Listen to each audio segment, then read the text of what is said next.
kugira iyo ndigatiga nakuze ngiyo misigati imvumbura impano yo gusiganuza amateka y'akidini mbanziri ngewe icyo mbanza ni nyegera cacu nkunda ko byadanje noneho hari akajama twiganaga nako kari akarape gusa kigana indirimbo z'abandi yego kakarapira abakobwa nkabona barasaze baragiye nkaje n'abafana banje.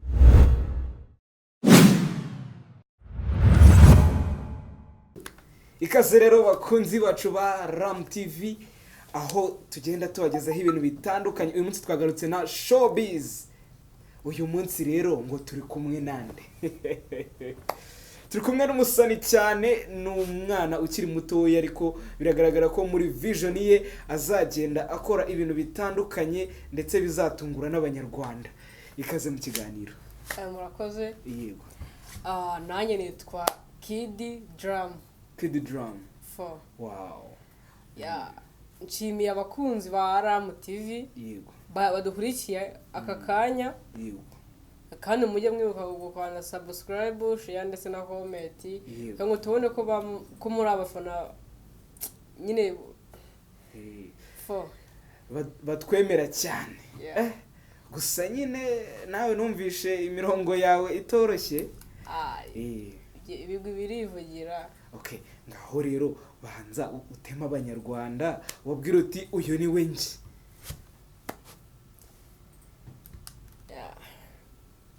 Yo basore b'imyaka ndabatama imizigo ya hatari, namwe bakobwa ndabakunda ngo ndakuvuga nkamwe wowe twita amagwejuru yinde ko mbona usa n'uwaraye hanze, ndagutuka sindangiza buri munsi ndagutuka sindekera bazo ko zirimo kunywerwa nawe tegereje yuko bazarya murapire nkote yahozo mwereke ko nzi no kumedita urubanda bazira gukunda no mukundiza abagwe mu mazi ubishaka kujya kwamakoza zakurabura uburyo babikuza riwe ndagutame feza ndabona ubyibushye kandi uri keza nakeza wanyu namurebye neza mbona ni keza mfite niga bita Kid ameze nk'umujene wa kera, abajene bariho kera bari bazi uburyo bajere byabo abo butura batesi torora twose yari abamutesi ese ubundi umuntu mutesi usibye ko mbaririmbira amarapo ndarapa murambirwa muherwe amafoto no ko naryama ndatera mukikiriza cyaka kugira iyo ndigatiga nakuze ngiyo misigati imvumbura impano yo gusiganuza amateka y'akidini mbanziri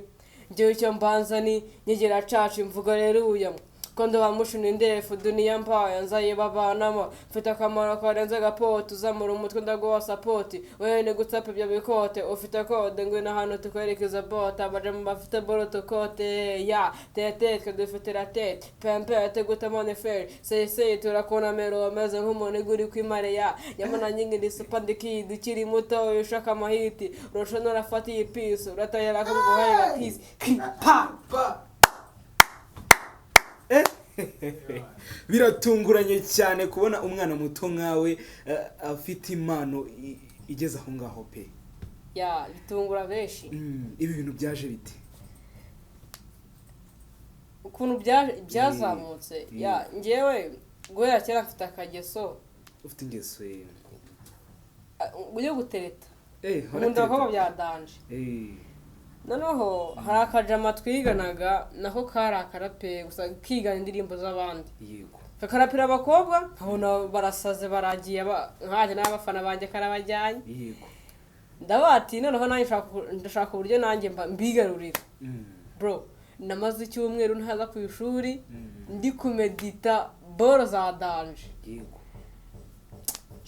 Nakayemba kambere nanditse nyine namubise gaciyemo fresh neba bihurana nuko gymnasium nyine iwacu. Yego. Diwe ari gufungurwa ndagenda mbatamo abakobwa batangira kubona bankozeho ati ibi nibyo kabisa ibi nibyo navukiye.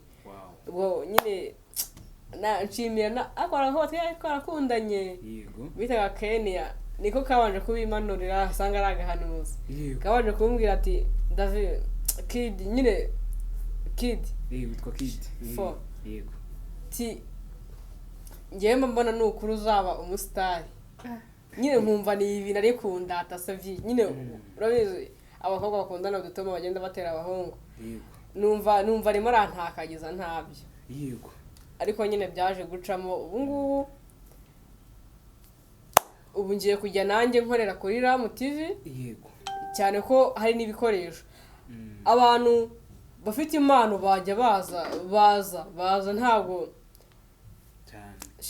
impano zanyu ufite impano andika muri komenti ushyiremo nimero zawe nitubona koko ibyo bintu bishoboye tugufashe.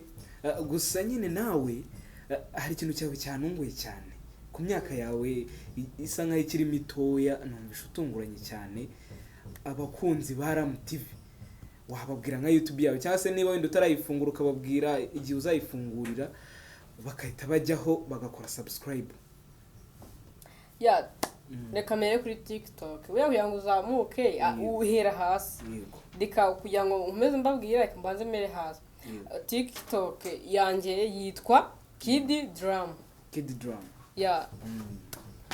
Na YouTube nuko uzaba yitwa na YouTube izaba yitwa Kid Drum.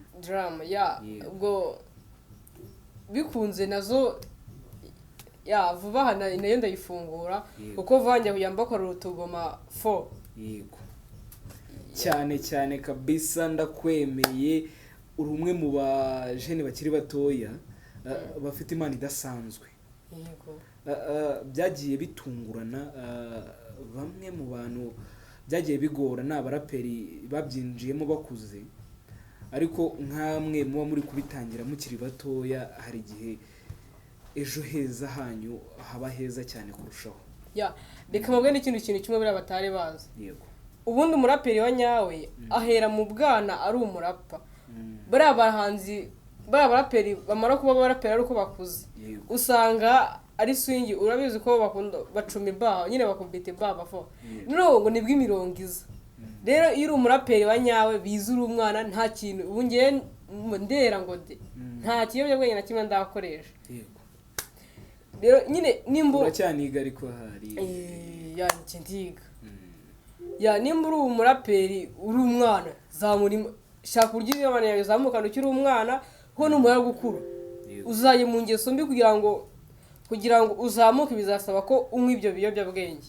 Ubu nkanye nyine urana ngeza ku rwego nyine sindagira ku rwego neza aho nshaka kuryo nzaye mbatamo boro nyine mbone zirasohotse. Gusa nyine urwego ndiho ndashimiye Imana. Najyaga nsaba Imana kera bana kabona kaboro bita Shirisiva Foundation. Yego ubundi niko nahoze nsaba Imana kubera ko suko nanandi studio nkorera imiziki, ahubwo Shirisiva nyine naho na hano wakwamamarira.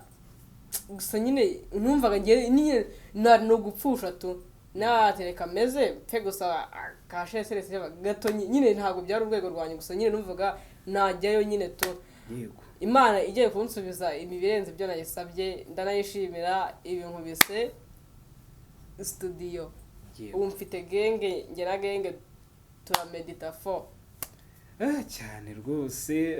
Gusa abantu mudukurikiye munyerukire kuri TikTok ngo ni Kid Drum. Ni Kid Drum. Ni izina rinini ntago ari rinini cyane ariko nyine urumva ko ni izina rinini ariko nyine kurivuga urumva ko byihuta. Kid Drum ni drip yanjye. Gusa nyine gukomereza aho ngaho kandi ntucike intege. Gusa hari n'abandi bantu bagiye babigerageza ibyo ngibyo, ariko numara kubona wenda wabikora neza uzabanza ubahe n'indirimbo nka zingahe bakubwira ukuntu bazakiriye abanyarwanda kugira ngo ibintu uzabyinjiremo neza udafite impungenge uvuga uti abanyarwanda baramenye nanjye ubu ngiye kubaha ibyo nabemereye. Niyo mpamvu ubu ngubu ndumva kuri TikTok yanjye nibabura akavideo ndi kuririmba uko babiri kose bagende nyine banakandira ariko naho ntibakanda subscribe. Oya ni follow bana following niyo nkunga babasabye tu ndetse nuko ngo bigaragare ko mu nkunze mwana yandika muri comment ngo mbona ibitekerezo byanyu cyane kabisa. Ibitekerezo byanyu birakenewe, abantu mwumvisha uyu mwana iyi mpano ntoya iri kuzamuka ndetse izanatungurana cyane muri bamwe mu bahanzi bazayumvaho bwa mbere, bazavuga bati ibi ngibi nibyo natwe twahoze twifuza kubona umwana nk'uyu nguyu ukiri mutoya ukomeza gukora ibintu bigiye bitandukanye. Hanyuma rero ndagushimiye kandi wakoze kwitabira ubutumire. nawe mwakoze kudukoresha, mwatugiriye icyizere, nyine ni ikintu gikomeye cyane. Yego. Abantu rero mukomeze mumukurikirane, mujye ku mbuga ze, urugero nk'iyo TikTok ngo ni Kid Dancer Kid Drum. Iryo zina ndikunda kuryibagirirwa cyane, niba ari uko ari izina rinini cyane, ni Kid Drum. Mumukurikirane cyane, ni umujene ukiri muto ariko azagera kure.